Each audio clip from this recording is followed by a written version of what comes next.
오늘은 레위기를 통해 보는 별과 같은 그대 그리고 교회라는 이 주제로 진행되는 이 아침 기도의 네 번째 날입니다. 저는 목회를 통해서 하나님이 어떤 분이신지에 대해서 자주 배우게 됩니다. 이번에 사경회를 준비하면서 아침 기도를 준비하면서도 그것을 깨닫게 되는데요. 이 기도회 또한도 계획 가운데 준비된 것입니다. 레위기를 통독하고 있기 때문에 교우들이 통독하고 있는 이 레위기를 따라서 이 사경회의 주제를 우리 함께 준비했으면 좋겠다라는 생각을 가지면서 이 레위기를 본문으로 삼고 있습니다. 또한 이 5번의 설교가 여러분이 어떻게 느껴질지 모르지만 레위기의 구조를 따라서 핵심적인 말씀을 따라 이번 주제를 전체를 다루고 있습니다. 또 이 본문을 따라 기도하는 시간들도 우리가 함께 갖고 있습니다. 이런 과정을 통해서 설교자로서 더욱더 묵상하게 되는 것, 그것은 하나님의 계획입니다. 하나님도 계획을 하세요. 나 같은 목사도 또 사랑하는 교회를 위해서 이렇게 계획하고 좀 더 고민을 많이 하고 뭐든지 실천하게 되잖아요. 또 부모들도 그렇죠. 자녀들을 위해서 더 많이 고민하죠. 사랑하는 대상을 위해서는 더 많은 시간 10번, 20번 생각하고 나서 행동하게 됩니다.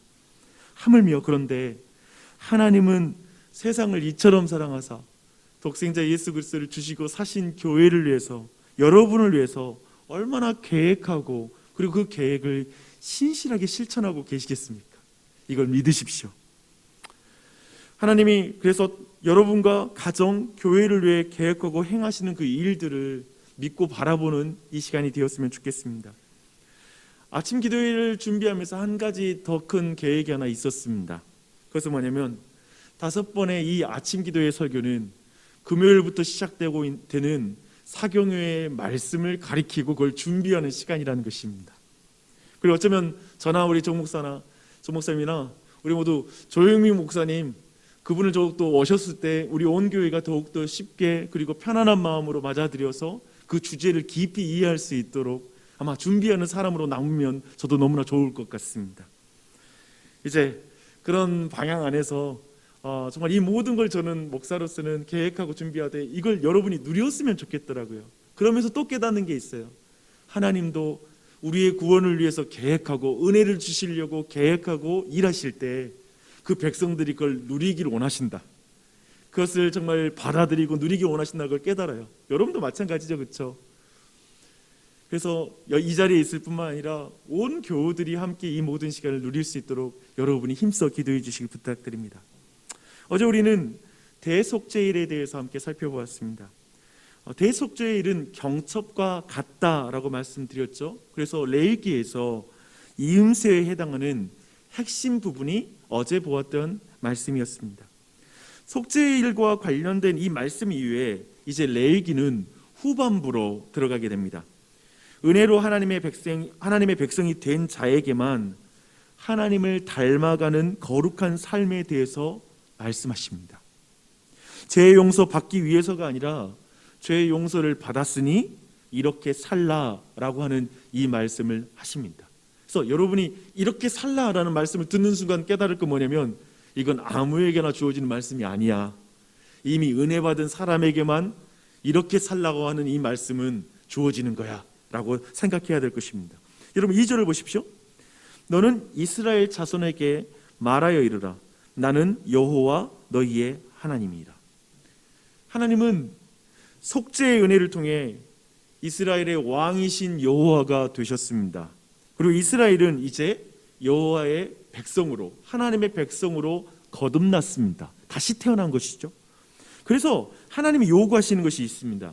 그것을 19장 2절에서도 동일하게 반복하거든요. 이렇게 말합니다.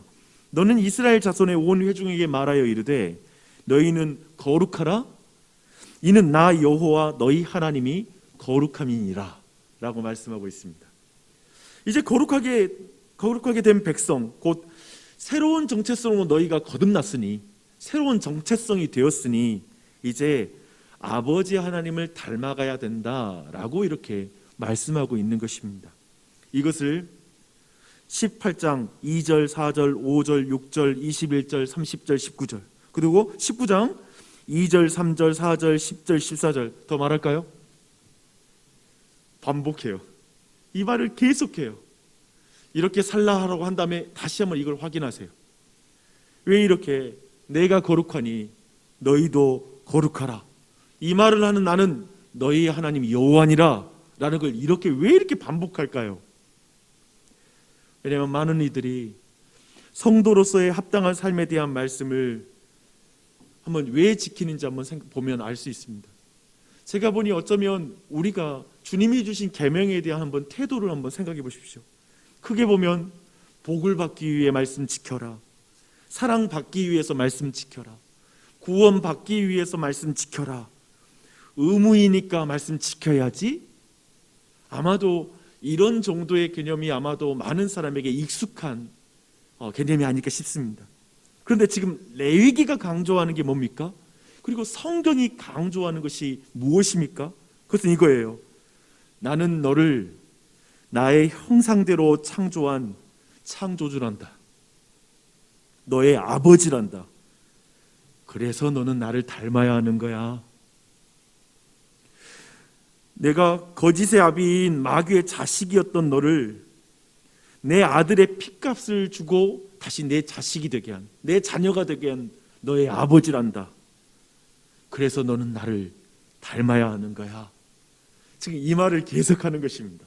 너 이렇게 해. 왜냐하면 내가 너의 창조주요 그리고 구원자야, 네 아버지야 라는 말을 반복하고 또 반복한다는 거예요. 성경이 이 강조와 이 흐름을 이해하셔야 돼요. 다른 어떤 이유 때문에 우리는 말씀을 지키는 게 아닙니다. 주님 닮아가기 위해, 내 아버지니까 우리는 그 말씀을 지키는 것입니다. 그래서 어쩌면 우리는 자꾸 율법을 무거워하고 지키지 않으면 불편해서, 아니면 지키면 뿌듯해서 우리가 말씀을 지키는 게 아니에요. 넌 내 것이야, 넌 내 아들이야, 그래서 넌 이렇게 사는 거야. 그래서 이렇게 새롭게 된 정체성은 완전히 새로운 삶의 기준을 갖게 됩니다. 그래서 3절은 이렇게 말하고 있습니다. 이제 너의 삶의 기준은 익숙한 과거가 될 수 없다. 즉 애굽의 풍속은 더 이상 너의 삶의 기준이 될 수 없다. 또한 내가 살게 될 가나안 땅의 풍속과 규례도 내 삶의 기준이 될 수 없다. 이 세상은 너에게 선과 악의 기준을 알려줄 수 없다. 이렇게 말하고 있죠. 주님 말씀하십니다. 주님이 이스라엘 백성을 애굽에서 구원해 가나안 땅으로 인도하신 이유는 가나안에서 애굽을 살게 하기 위해서가 아니라는 것입니다. 또한 새로운 환경인 가나안에 순응하여 살게 하는 것도, 하나님이 그 백성을 가나안에 옮긴 것이 아닙니다. 가나안 땅에 큰 포도나무의 열매, 그 땅의 수확물, 그 땅의 자연을 마음껏 누리게 하기 위해서 가나안에 보내는 게 아니죠. 그렇다면 어떻게 주님이 살기를 원하십니까? 4절에 있습니다. 너희는 내 법도를 따르며 내 규례를 지켜 그대로 행하라. 나는 너희의 하나님 여호와니라. 할렐루야. 아멘. 하나님은 이스라엘 백성이 애굽도 아니고요, 가나안도 아니고 하나님 나라의 백성으로 살기를 원하십니다. 하나님의 통치를 받는 백성이 되기를 원하십니다. 그렇다면 레위기는 하나님의 백성으로서 삶을 어떻게 살라고 하는지 이제 한번 그 말씀을 볼 차례입니다. 따라서는 안 될 이집트와 가나안의 풍속을 언급하면서 이제 선을 긋는 것으로 18장의 말씀이 이제 시작합니다. 6절 이하의 내용은 금지된 성관계에 대한 말씀이 처음으로 주어져요. 특별히 이 근친 간의 성관계를 금지합니다. 또한 월경 중에 있는 이와 성관계를 갖는 것을 금지합니다. 또한 22절에서는 동성애, 그리고 23절에서는 수간을 하지 말라고 말하고 있습니다. 이렇게 성과 관련된 이 말씀을 하시다가 흥미로운 건 종교적인 문제를 언급하고 있다는 거예요. 21절을 한번 봐보세요. 너는 결단코 자녀를 몰래게 주어 불로 통과하게 함으로 내 하나님의 이름을 욕되게 하지 말라. 나는 여호와이니라. 지금 보십시오. 왜 레위기는 지금 육체적인 간음, 즉 성적인 관계와 관련된 내용을 계속 말하다가 중간에 쓱 하고 영적인 간음에 대한 부분의 말씀이 쓱 들어갑니다. 괜히 여기다 끼워 넣는 것 같아요. 그래서 이 모든 것이 말하는 건 지금 우상 숭배와 그리고 영적 육체적인 간음을 지금 세트로 묶고 있다라는 것입니다. 이것이 말하는 것은 무엇일까요? 이것이 말하는 것은 육체적인 성관계가 무너지면 하나님과의 친밀한 관계도 무너진다는 걸 말씀하고 있는 것입니다. 특별히 하나님만 예배하는 것이 무너지면 성적인 경계도 무너지는 것입니다. 이 모든 관련이 있다고요. 관계가 있다고요. 좀 더 가나안의 문화로 이 내용을 우리는 좀 더 이해할 수도 있는데요. 위에서 말한 근친상간, 동성애, 수간, 이 성적인 문란함은 가나안의 제위, 즉 가나안의 그 예배 안에 대규모의 다산 의식과 함께 진행되었던 내용들입니다. 그것을 이해할 수 있어요. 이렇게 보면 이스라엘 백성이 가나안의 백성들의 예배의 풍속을 따르면 성적 타락은 당연히 오는 거예요. 그러니까 지금 이 모든 것이 가나안의 풍속, 애굽의 풍속을 따를 것인가 아니면 하나님의 말씀을 따를 것인가라는 이 내용과 관련이 있는 것이죠. 이렇게 18장에서 우리는 애굽과 가나안의 성문화와 예배 문화를 따르지 말고 앞에서 말한 대속제일과 그리고 제사, 거룩에 대한 하나님의 말씀의 규정을 따라야 한다는 걸 우리는 먼저 확인할 수가 있습니다. 여기서 한 가지만 더 볼게요. 19장 내용이에요. 오늘 읽지 않은. 하지만 19장 내용을 여러분 들어보십시오. 19장 3절부터 37절까지의 내용은 사실상 10계명을 풀어서 말씀하신 말씀입니다. 특별히 이웃사랑에 대한 말씀의 규정을 이렇게 시작하고 있습니다. 3절 보면요, 내 부모를 공경하라는 걸 말하고 있죠. 그리고 나서 안식일 규정 말하고 있고요. 그 다음에 신상을 만들지 말 것을 또 중간에 끼워 넣어요. 그리고 나서 도둑질하지 말 것과 거짓말하지 말 것, 거짓 맹세와 살인, 그리고 여종과의 동침의 문제 등을 지금 다루고 있습니다. 그런데 제가 여기서 이것만 주목하고 싶은 거예요. 10계명과 비교해서 3절 하나만 봐도 약간 다른 게 보여요. 한번 봐보십시오. 10계명과 뭐가 다른지 봐보세요. 너희 각 사람은 부모를 경외하고 나의 안식일을 지키라. 나는 너희의 하나님 여호와이니라. 10계명과 뭐가 다르죠? 10계명은 하나님의 사랑과 관련된 내용을 1부터 4계명 쭉 말하고 나서 이웃사랑에 대한 계명을 5계명부터 쭉 마지막 계명까지 이렇게 말하고 있게 되죠. 근데 지금 19장은 이 두 계명 여기 안에 이게 뒤죽박죽인 거예요. 이웃사랑에 대한 규정 말하다가 하나님 사랑 규정이 들어가고 이웃사랑 말하다가 하나님 사랑 규정이 들어가는 이런 형태를 가지고 있다는 거예요. 레위기의 구조가. 이 모든 것이 말하는 것은 부모를 경외하는 것을 말하고 그리고 안식일을 지키라는 말씀으로 이어지죠. 이후에도 이 부분이 굉장히 많아요. 근데 이것이 무엇을 의미하는 것인가라는 것을 보자는 것이죠. 여러분, 하나님을 아버지로 믿고 권위를 지키지 않는 자는 부모를 경외할 수가 없습니다. 지금 가나안 문화가 장난 아니에요. 부모를 경외하지 않는 문화인 거예요. 근데 그 상황 속에서 부모를 경외한다는 건 하나님이 말씀하셨기 때문에 지키는 거지, 하나님 세상의 풍속을 따라서는 지킬 수 없을 상태라는 거예요. 지금 가나안은 굉장히 죄가 관영하게 찬 상태입니다. 이해되시죠? 하나님 아버지와 구별된 시간을 가지라는 명령을 지키지 않으면 부모를 섬기기 위해서 시간 못 쓰는 거예요. 왜냐하면 이 당시 분위기가 그게 아닌 거예요. 부모를 위해서 공양하는 시간을 안 갖는 거예요. 이 친구들이 지금 가나안 문화는 이 상태에서 다 거기 따라가고 있는데 내가 왜 부모님한테 내 시간을 써? 시간 아깝게?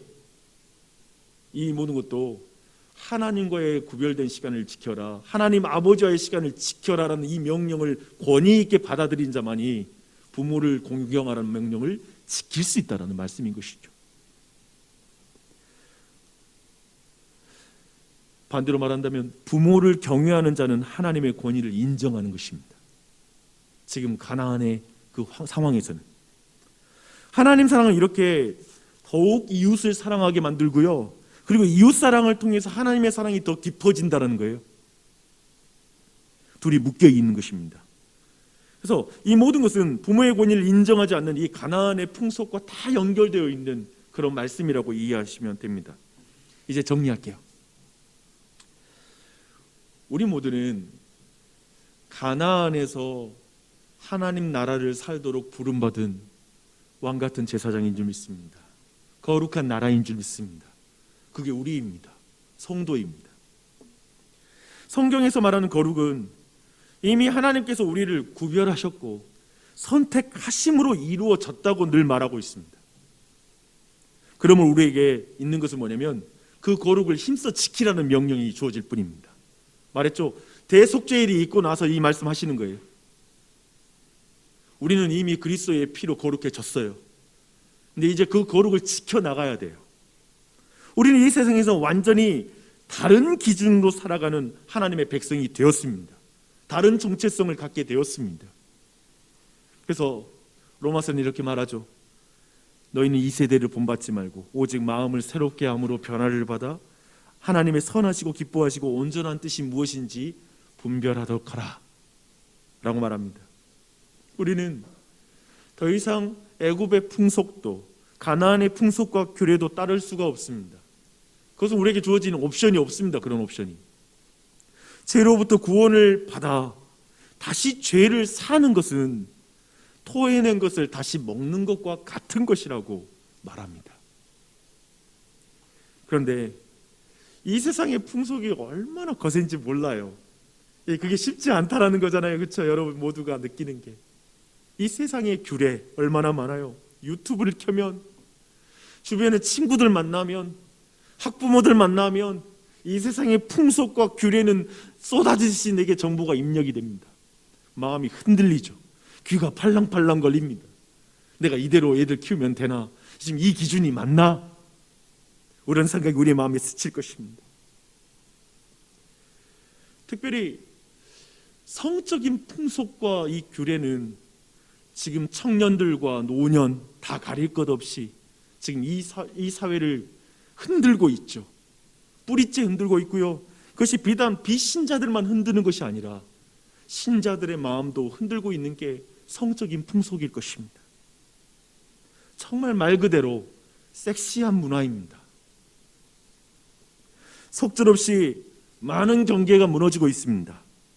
가족 간의 경계가 무너지는 성관계, 사람과 동물의 경계가 무너지는 성관계, 남자와 여자의 그 경계가 무너지고 있는 성관계는 이제 그것은 다양한 성적 기호라는 이름으로 이제는 그것을 보편적으로 받아들여야 한다는 문화가 거세게 우리의 자녀들에게도 불고 있고 우리에게도 불어오고 있습니다.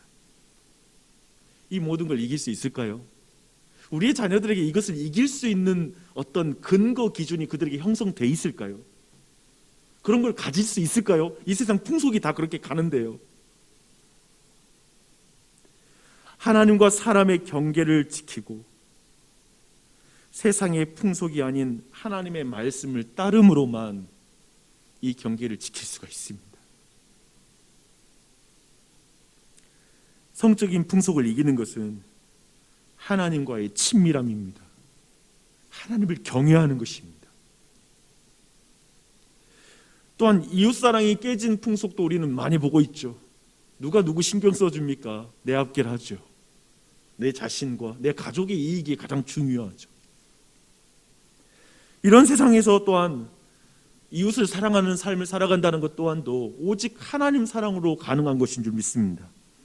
오직 말씀에 주목하고 오늘 말씀에서 주목하고 싶은 것은 결국 모든 거룩하라라고 하는 이 명령은 이웃을 사랑하라고 하는 명령과 같은 명령이에요. 하나예요. 또한 우리가 이 시대에 거룩하라는 명령을 지킬 수 있는 유일한 방법은 뭐냐면, 이유는 뭐냐면 예수 그리스도 안에서 하나님이 나를 얼마나 사랑하셨는지 그 사실을 진짜 내가 그걸 알 때에만 그 거룩하라는 명령에 대해서 순종하고 싶은 마음이 드는 거예요. 정말 배우는 게 뭐냐면 제자도에 대해서 오늘날에 조금만 강조하고 조금만 거기에서 헌신하라고, 일주일에 최소한 이 정도만 시간을 써달라고 말해도 부담돼요라는 말이 너무 지배적인 거예요. 뭔가 문제는 있지 않습니까? 직장생활 언제 해요? 뭐 이런 말이 바로 튀어나와요. 이해는 돼요. 저도 알아요. 근데 뭔가 이상한 거예요. 계속 애굽의 풍속과 가나안 풍속을 따르지 말자고 그러는데 어떻게 그렇게 살아요라고 말하는 거예요. 그것은 아니죠. 그렇죠? 내 말은 우리가 그렇게 완전하게 살 수 있다라는 말이 아니라 우리 마음의 그 소원과 우리 마음의 정말 결단만큼은 나는 더 이상 애굽 풍속 안 따라요. 따르고 싶지 않아요. 나 가나안 풍속 따르고 싶지 않아요. 나 애굽에서 구원받아서 가나안으로 들어갔는데 세상으로부터 구별되어서 다시 돌아와서 다시 세상 속에 들어간 사람인데 다시 세상을 살 수는 없잖아요. 하나님은 가나안 땅에서 애굽을 사는 것을 원치 않으십니다. 그것은 가나안 땅의 백성들, 하나님께서 가나안 땅의 백성을 토해낸 목적이 아니에요. 하나님이 가나안 땅 백성이 악해서 쫓아냈거든요. 그리고 이스라엘 백성이 들여보내놨어요. 근데 이스라엘 백성이 가나안이 돼버린 거예요. 이러면 이건 하나님의 목적이 아니거든요. 십자가의 대속은 우리의 옛사람을 강화시키는 데 있지 않습니다. 십자가의 대속은 우리가 생각하는 옛사람, 이 세상에서 복되다 잘났다라는 걸 강화시키기 위해 하나님이 십자가에서 우리를 위해서 대속하신 게 아닙니다. 하나님의 목적은 우리로 하여금 하나님 나라가 되게 하는 것, 하나님의 백성으로 살게 하는 것이 그분의 목적입니다. 그리스도의 대속으로 말미암아 하나님은 나의 여호와가 되시고 나의 하나님이 되시고 나는 그의 백성이요 종이 되는 것, 그 새로운 정체성이 되어서 살아가게 하는 것, 그게 하나님의 목적입니다. 가나안에서 하나님 나라의 백성으로 하나님의 나라를 사는 그 삶이 별과 같은 인생이요, 그 별이 여러분이요, 우리 교회인 줄 믿습니다. 그것을 사모하며 이 아침에 같이 기도했으면 좋겠습니다.